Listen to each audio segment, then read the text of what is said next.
రాష్ట్రంలో భయపెట్టి పాలన సాగించాలని చూస్తున్నారని ఈ అరాచక పాలన ఎక్కువ రోజులు ఉండదని వైఎస్ఆర్ కాంగ్రెస్ పార్టీ ఎంపీ మిథున్ రెడ్డి అన్నారు.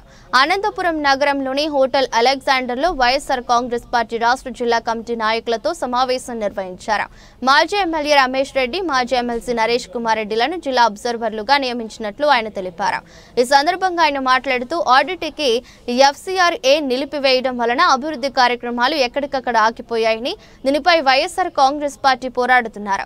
ఇంటింటికి రేషన్ సరఫరా, వాహనాలు రద్దు చేయడం సరికాదన్నారు. జగన్ పాలనలో మద్యం కుంభకోణం జరగలేదని, ఇందులో ₹1 అవినీతి కూడా చూపకుండా కట్టుకథలు అల్లుతున్నారన్నారు. ప్రశ్నించే వారిని అరెస్టులు చేస్తూ డైవర్ట్ పాలిటిక్స్ చేస్తున్నారని విమర్శలు చేశారు. తమను తాత్కాలికంగా ఇబ్బంది పెట్టవచ్చు కానీ ఈ ప్రభుత్వంపై పోరాటం మాత్రం ఆపేది లేదని మిథున్ రెడ్డి హెచ్చరించారు. వైఎస్ఆర్ కాంగ్రెస్ పార్టీ కోఆర్డినేటర్లు, అదేవిధంగా రాష్ట్ర స్థాయి నాయకులు మీటింగ్ అందరూ కూడా పెట్టుకోవడం జరిగింది. ముఖ్యంగా ఈరోజు ప్రభుత్వ వైఫల్యాలపైన చర్చించడం జరిగింది. అదేవిధంగా ఈరోజు అనంతపూరు జిల్లాలో ముఖ్యంగా ఆర్డీటీకి ఈరోజు జరిగే అన్యాయము, ఫండ్స్ అన్నీ కూడా ఈరోజు బ్లాక్ అయ్యి ఈరోజు లక్షలాది మందికి ఎఫెక్ట్ అయ్యే పరిస్థితి ఉంది.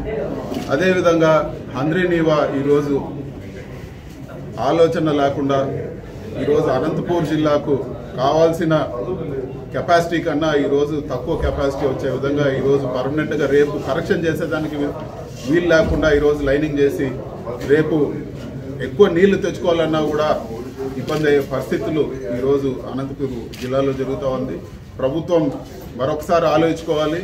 ఇది వరకు గత ప్రభుత్వంలో ఎంతైతే వాటర్ అలాట్మెంట్ జరిగిందో దానికి అనుగుణంగా ఈరోజు పనులు జరగాలని చెప్పి కూడా వైఎస్ఆర్ కాంగ్రెస్ పార్టీ డిమాండ్ చేస్తూ ఉంది.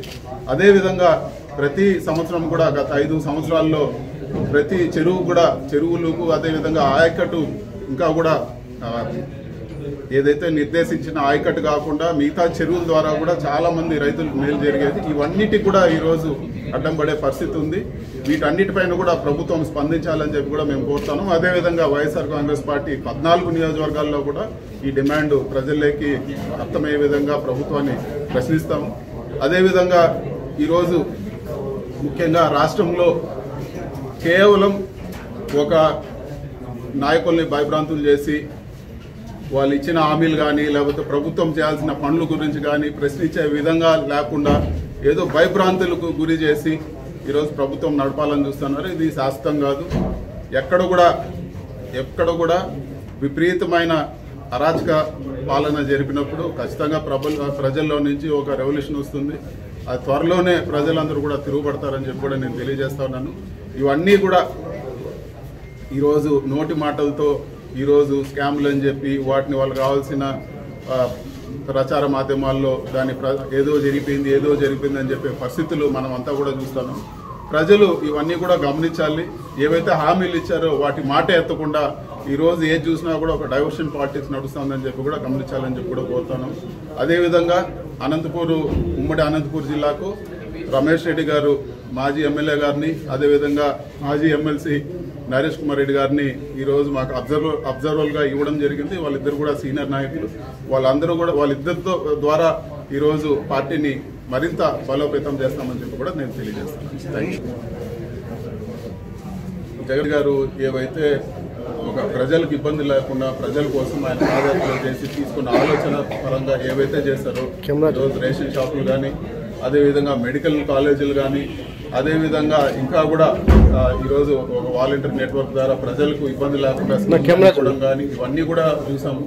ఇవన్నీ కూడా ఈరోజు తీసేసి మళ్ళీ పాత పద్ధతుల్లో ఎప్పుడో ఉన్న పద్ధతులన్నీ తీసుకొచ్చి ప్రజలకు ఇబ్బంది అయ్యే పరిస్థితులు మనం గమనిస్తూ ఉన్నాము.